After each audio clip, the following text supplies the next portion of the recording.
وبقلبهم كده قوي في السواقه. بدأتي ازاي وامتى؟ هي مبدئيا رياضة الرالي هي رياضة في مصر من سنين كتيرة، وفي أبطال بنات من زمان، من السبعينات، يعني مش احنا لسه داخلينه جديد أو حاجة لسه جديدة في مصر.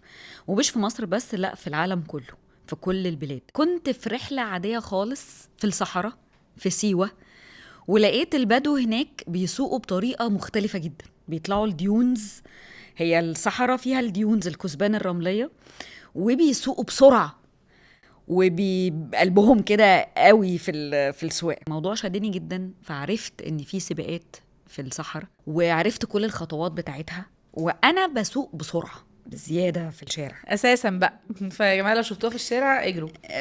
بسوق بسرعه، وده خطر طبعا، وخطر عليا وخطر على العربيات التانية. وكان اي بقى ولد بيشوف ايه ده، بنت بتسقط نقلات وبتجري وبتاخد غرز، فبيتحمس فبيجري ورايا.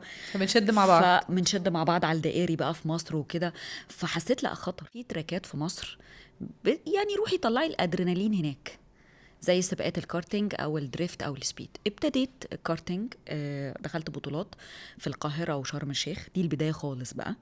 بعدين رحت للسبيد، عملت عربية بنيتها كلها بكل التعديلات. بعدين حبيت الرالي اكتر،